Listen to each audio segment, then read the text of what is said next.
اگر اجازت دو تو آپ کو تھوڑا سا دین اور دنیا کا فرق بتا دوں. دنیا فقط برتنے کا سامان ہے، اور وہ بھی تھوڑا ہے اور فانی ہے، اور پرہیزگاروں کے لیے جنت ہے اور آخرت ہے. کیونکہ دنیا فانی ہے، آخرت باقی ہے. دنیا مشکوک ہے، آخرت یقینی ہے. دنیا آفتوں سے مخلوط ہے، آخرت خالص ہے. دنیا قانون کی جگہ ہے، آخرت محبت کی جگہ ہے. دنیا پابندیوں کی جگہ ہے اور آخرت آزادی کی جگہ ہے. دنیا میں تمہاری ہر خواہش پوری نہیں کی جاتی، آخر میں جو چاہو گے ہوگا. صدا کو منظور نہیں آ رہا؟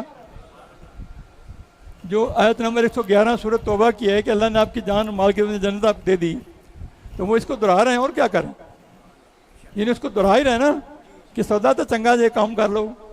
اللہ، کیونکہ دنیا میں شیطان شکاری کا جنگل ہے، اس لیے یہاں پابندی ہے کہ تم شکار نہ ہو جاؤ. شکار کرنے والے دشمن شیطان بہت سخت وار کرتا ہے. کہیں تم شکار نہ ہو جاؤ شیطان کے، آپ کو وار کر کے اللہ اسے دوزخی بنانے کے لیے بڑے سخت وار کرتا ہے شیطان. اور آخرت میں شکاری کوئی نہ ہوگا، لہذا آزادی ہوگی. ہم کل پڑھ رہے تھے کہ جو ہے نا سالک، وہ آخری دم تک شیطان کے قابو میں آ جاتا ہے.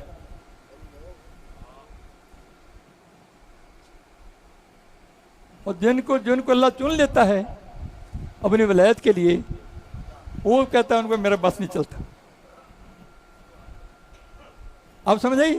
یہ بڑا اہم نقطہ ہے. آخری دم تک سالک جو ہے نا اسے وار کرتا رہتا ہے. حتیٰ فرماتے ہیں کہ جو شیطان ہے نا وہ بھی سالک تھا. بھی اتنی عبادت کے لیے بھی سالک تھا. جو اللہ کا محبوب ہو، اللہ کا پیارا ہو، اللہ چنیدہ ہو، اللہ کو انکار کر سکتا ہے؟ وہ ابھی سالک تھا نا، درجہ اس پہ نہیں پہنچا تھا نا محبوبیت پہ. اس نے تب حکم انکار کیا تھا نا. بولتے نہیں یار، اب بھی سمجھ نہیں آئی. کہیں اپنی عبادت کر کے مغرور نہ ہو جانا میں بڑی پہنچ گیا ہوں، کہیں دوزخ کنارے نہ پہنچ جانا. اتنی بڑی باتیں رہ چلے گئی.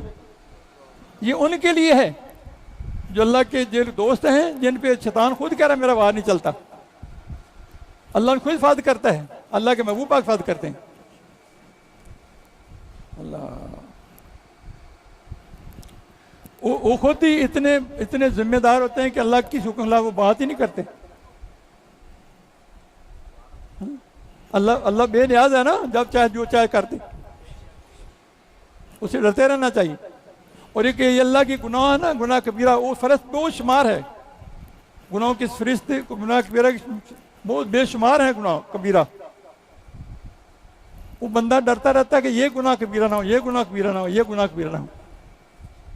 اس لیے آخری دم تک ڈرتے رہنا ہے انشاءاللہ.